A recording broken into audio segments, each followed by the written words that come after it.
이 복된 시간에 주시는 하나님의 말씀은 사무엘상 13장 13절에서 23절 말씀입니다. 사무엘상 13장 13절에서 23절 말씀, 구약성경 427면에 있습니다. 사무엘상 13장 13절에서 23절 말씀입니다. 우리 한 절씩 교독하겠습니다. 사무엘이 사울에게 이르되 왕이 망령되이 행하였도다. 왕이 왕의 하나님 여호와께서 왕에게 내리신 명령을 지키지 아니하였도다. 그리하였더라면 여호와께서 이스라엘 위에 왕의 나라를 영원히 세우셨을 것이거늘 지금은 왕의 나라가 길지 못할 것이라. 여호와께서 왕에게 명령하신 바를 왕이 지키지 아니하였으므로 여호와께서 그의 마음에 맞는 사람을 구하여 여호와께서 그를 그의 백성의 지도자로 삼으셨느니라 하고, 사무엘이 일어나 길갈에서 떠나 베냐민 기브아로 올라가니라. 사울이 자기와 함께한 백성의 수를 세어보니 600명 가량이라. 사울과 그의 아들 요나단과 그들과 함께한 백성은 베냐민 게바에 있고, 블레셋 사람들은 믹마스에 진쳤더니 노략군들이 세 대로 블레셋 사람들의 진영에서 나와서 한 대는 오므락 길을 따라서 수알 땅에 이르렀고, 한 대는 베토론 길로 향하였고, 한 대는 광야 쪽으로 수보인 골짜기가 내려다 보이는 지역길로 향하였더라. 그때에 이스라엘 온 땅에 철공이 없었으니 이는 블레셋 사람들이 말하기를 히브리 사람이 칼이나 창을 만들까 두렵다 하였음이라. 온 이스라엘 사람들이 각기 보습이나 삽이나 도끼나 괭이를 버리려면 블레셋 사람들에게로 곧 그들이 괭이나 삽이나 쇠스랑이나 도끼나 쇠 채찍이 무딜 때에 그리하였으므로 싸우는 날에 사울과 요나단과 함께한 백성의 손에는 칼이나 창이 없고 오직 사울과 그의 아들 요나단에게만 있었더라. 다 같이 읽겠습니다. 블레셋 사람들의 부대가 나와서 믹마스 어귀에 이르렀더라. 아멘. 하나님의 마음에 맞는 사람이라는 제목으로 말씀을 나누고자 합니다. 오래전에 오은영 박사가 진행했던 우리 아이가 달라졌어요 라는 프로그램을 여러분들은 잘 아실 것입니다.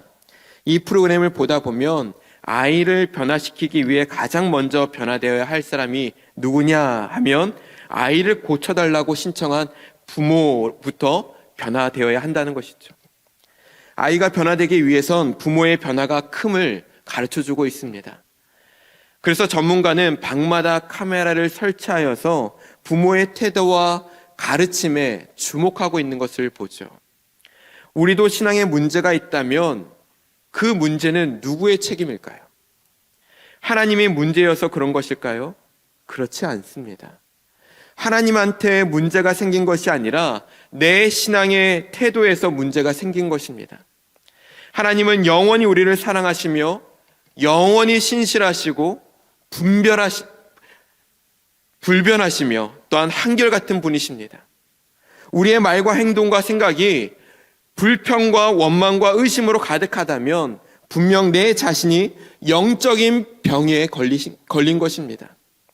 오늘 말씀에서 영적인 질병에 걸린 사람이 등장하죠. 그 사람이 누구입니까? 사울 왕입니다. 사울은 자신을 왕으로 세워주었던 분으로부터 모든 것이 끝났다는 이야기를 듣게 됩니다. 이 사울의 마음은 어떠했겠습니까? 사울은 변명거리를 찾습니다. 선지자여, 내가 영적인 병에 걸린 이유는 다 선지자 때문입니다.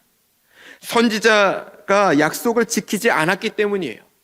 하나님께서 그때 도와주시지 않아서이기 때문입니다. 사울은 자신의 행동이 왕좌에서 물러나야 할 만큼 큰 죄라는 것을 인식하지 못해요. 오히려 변명거리를 찾으면서 자신의 잘못을 합리화하기에 급급합니다. 이런 사울 왕에게 사무엘 선지자는 호통을 치죠. 왕이 망령되이 행하였도다. 왕이 잘못된 행동을 했다는 거예요. 왕이 왕의 하나님이 내리신 명령을 지키지 않았기 때문입니다 라고 말하죠. 사무엘이 감히 왕에게 이렇게 말할 수 있는 이유가 무엇입니까? 사울 왕 위에 계신 왕의 말을 전하고 있기 때문이에요. 사울 왕의 위에 계신 왕의 말을 전하고 있는 것입니다. 왕은 모든 것 위에 가장 위에 있는 사람입니다.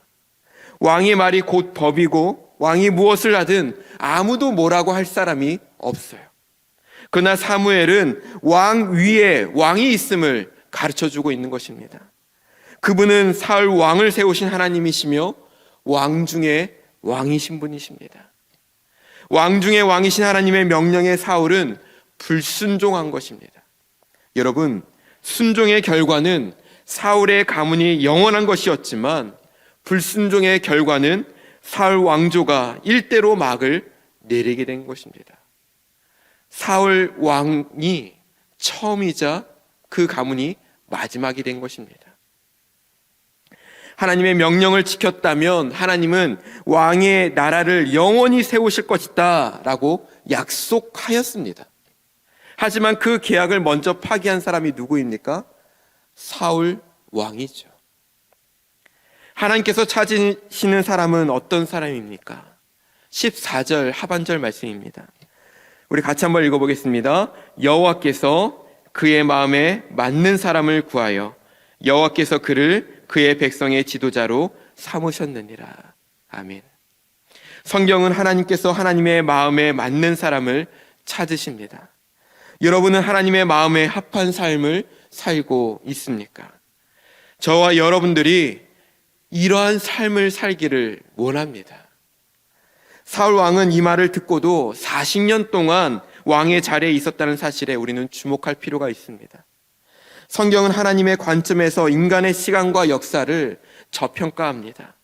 하나님과의 관계가 끊어진 이후에 사울이 얼마나 오랫동안 왕의 자리에 있었고 어떤 업적을 이루었는가는 큰 의미가 없습니다. 왜냐하면 하나님이 함께 하시지 않는 그 사울의 삶이 얼마나 피폐해졌고 두려움으로 살았는지 우리는 너무나도 잘 알기 때문입니다. 하나님과의 관계가 끊어진 삶은 재산이 아무리 많아도, 명예가 있어도, 또한 좋은 집에 사는 것 아무 의미가 없습니다. 껍데기만 있는 삶일지도 모릅니다. 사울은 하나님과의 관계가 끊어진 이후로 하나님께 부르짖어도 더 이상 응답이 없습니다. 하나님을 찾는 것이 아니라 주술사와 헛된 것을 찾는 인생이 되었습니다. 그 신앙은 더욱 메말라져 가고 있어요. 속이 텅 비어져 가는 거예요. 더 이상 은혜가 공급되지 않으니까 옛날에 받았던 그 은혜로 겨우 살아가는 것입니다.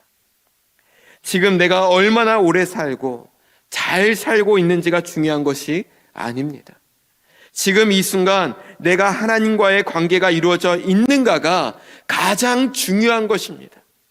내가 하나님의 다스림을 받고 있느냐가 우리에게 중요한 질문이 되어야 합니다. 하나님의 마음에 맞는 사람은 말씀에 순종하는 사람입니다. 사울이 블레셋으로부터 위협을 당하고 금방이라도 죽을 것 같아도 하나님의 말씀이 아니라면 사울은 기다렸어야 하죠. 하지 말았어야 합니다. 우리도 마찬가지입니다. 우리의 인생에서 고난과 많은 유혹 앞에 있을 때에 이것이 하나님의 말씀에서 벗어난 것이라면 우리는 과감하게 버리고 주의 뜻에 순복해야 합니다. 눈앞에 보여지는 것만 쫓아 살아가다 보면 우리는 하나님을 바라보지 못합니다. 하나님을 보지 못하죠. 하나님의 말씀을 품고 살아가십시오. 그러면 하나님이 보입니다. 시편 3편 6절 말씀을 보면 천만인이 나를 애워싸 진친다 하여도 나는 두려워하지 아니하리이다. 천만인이 애워싼다는 것은 무엇을 말하고 있습니까? 다윗이 도망갈 구멍조차 없다는 거예요. 다윗도요, 상황과 형편이 더없이 나빠지고 더 이상 추락할 수도 없는 그 상황을 겪은 적이 있었습니다. 다윗도 왜 두렵지 않았겠습니까? 그런데도 다윗은 믿음으로 이렇게 고백을 합니다. 시편 3편 3절과 4절 말씀입니다.